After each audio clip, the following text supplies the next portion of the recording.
The world is filled with men and women seeking pleasure, excitement, novelty, seeking ever to be moved to laughter or tears, not seeking strength, stability, and power, but courting weakness and eagerly engaged in dispersing what power they have.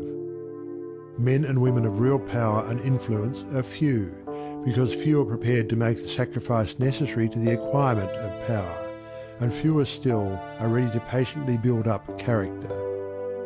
To be swayed by your fluctuating thoughts and impulses is to be weak and powerless. To rightly control and direct those forces is to be strong and powerful. Men of strong animal passions have much of the ferocity of the beast, but this is not power. The elements of power are there, but it is only when this ferocity is tamed and subdued by the higher intelligence that real power begins, and men can only grow in power by awakening themselves to higher and ever higher states of intelligence and consciousness. The difference between a man of weakness and one of power lies not in the strength of the personal will, for the stubborn man is usually weak and foolish, but in that focus of consciousness which represents their states of knowledge. The pleasure seekers, the lovers of excitement, the hunters after novelty, and the victims of impulse and hysterical emotion lack that knowledge of principles which gives balance, stability, and influence. A man commences to develop power when, checking his impulses and selfish inclinations, he falls back upon the higher and calmer consciousness within him and begins to steady himself upon a principle. The realization of unchanging principles in consciousness is at once the source and secret of the highest power. When, after much searching and suffering and sacrificing, the light of an eternal principle dawns upon the soul, a divine calm ensues, and joy unspeakable gladdens the heart. He who has realized such a principle ceases to wander and remains poised and self-possessed. He ceases to be passion's slave and becomes a master builder in the temple of destiny.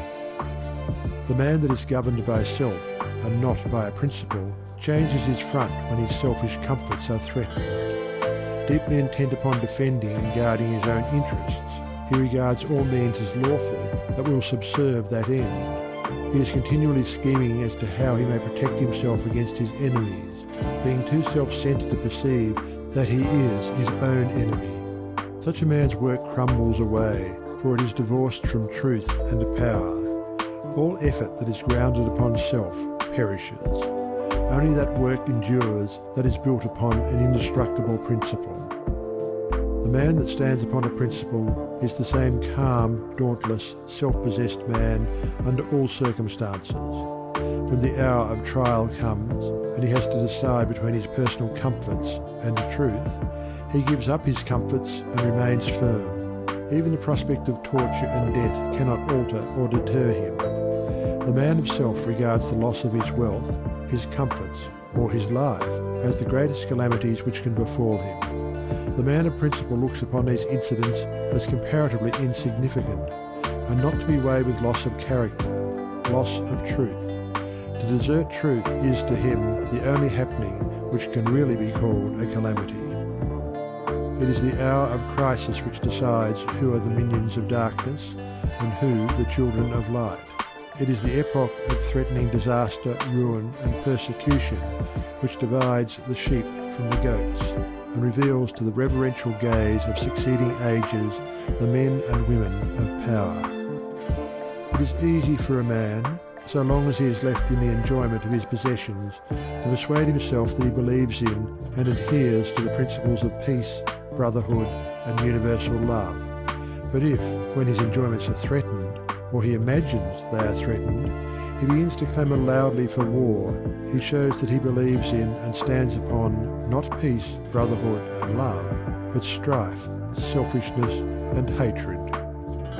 He who does not desert his principles when threatened with the loss of every earthly thing, even to the loss of reputation and life, is the man of power, is the man whose every word and work endures, is the man whom the afterworld honours, reveres, and worships. Rather than desert that principle of divine love on which he rested, and in which all his trust was placed, Jesus endured the utmost extremity of agony and deprivation, and today the world prostrates itself at his pierced feet in rapt adoration. There is no way to the acquirement of spiritual power except by that inward illumination and enlightenment which is the realization of spiritual principles. And those principles can only be realized by constant practice and application. Take the principle of divine love and quietly and diligently meditate upon it with the object of arriving at a thorough understanding of it. Bring its searching light to bear upon all your habits, your actions, your speech and intercourse with others, your every secret thought and desire. As you persevere in this course, the divine love will become more and more perfectly revealed to you, and your own shortcomings will stand out in more and more vivid contrast, spurring you on to renewed endeavour. And having once caught a glimpse of the incomparable majesty of that imperishable principle, you will never again rest in your weakness, your selfishness, your imperfection, but will pursue that love until you have relinquished every discordant element and have brought yourself into perfect harmony with it. And that state of inward harmony is spiritual power. Take also other spiritual principles, such as purity and compassion, and apply them in the same way. And so exacting is truth, you will be able to make no stay, no resting place, until the inmost garment of your soul is bereft of every stain, and your heart has become incapable of any hard, condemnatory, and pitiless impulse. Only insofar as you understand, realize, and rely upon these principles will you acquire spiritual power, and that power will be manifested in and through you in the form of increasing dispassion, patience, and equanimity. Dispassion argues superior self-control. Sublime patience is the very hallmark of divine knowledge, and to retain an unbroken calm amid all the duties and distractions of life marks off the man of power. It is easy in the world to live after the world's opinion. It is easy in solitude to live after our own. But the great man is he who in the midst of the crowd keeps with perfect sweetness the independence of solitude. Some mystics hold that perfection in dispassion is the source of that power by which miracles, so called, are performed. And truly he who has gained such perfect control of all his interior forces that no shock, however great, can for one moment unbalance him, must be capable of guiding and directing those forces with a master hand.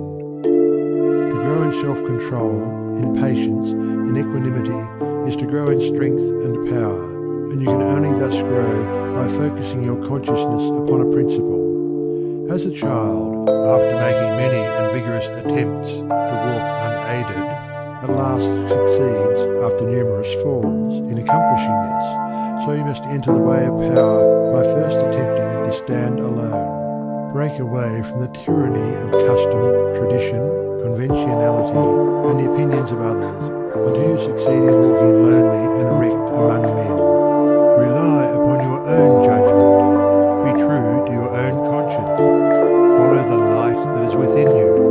All outward lights are so many will-o'-the-wisps. There will be those who will tell you that you are foolish, that your judgment is faulty, that your conscience is all awry, and that the light within you is darkness. But heed them not. If what they say is true, the sooner you, as a searcher for wisdom, find it out, the better. And you can only make the discovery by bringing your powers to the test. Therefore, pursue your course bravely. Your conscience is at least your